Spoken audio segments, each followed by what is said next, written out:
Price God. இன்றைய தியானம் 1 கொரிந்தியர் 2:9 முதல் 16 வரை.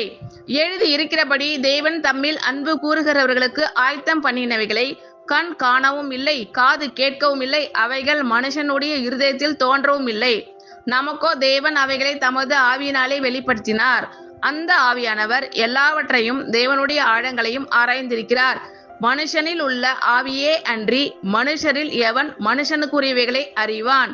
அப்படி போல தேவனுடைய ஆவியே அன்றி ஒருவனும் தேவனுக்கு உரியவைகளை அறிய மாட்டான். நாங்களோ உலகத்தின் ஆவியை பெறாமல் தேவனால் எங்களுக்கு அருளப்பட்டவைகளை அறியும்படிக்கு தேவனிலிருந்து புறப்படுகிற ஆவியையே பெற்றோம். அவைகளை நாங்கள் மனுஷ ஞானம் போதிக்கிற வார்த்தைகளாலே பேசாமல் பரிசுத்த ஆவி போதிக்கிற வார்த்தைகளாலே பேசி ஆவிக்குரியவைகளை ஆவிக்குரியவைகளோடே சம்பந்தப்படுத்தி காண்பிக்கிறோம்.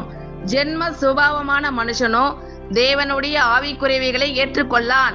அவைகள் அவனுக்கு பைத்தியமாக தோன்றும்.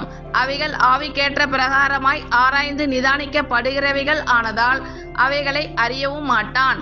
ஆவிக்குரியவன் எல்லாவற்றையும் ஆராய்ந்து நிதானிக்கிறான், ஆனாலும் அவன் மற்றொருவனாலும் ஆராய்ந்து நிதானிக்கப்படான். கர்த்தருக்கு போதிக்கத்தக்கதாக அவருடைய சிந்தையை அறிந்தவன் யார்?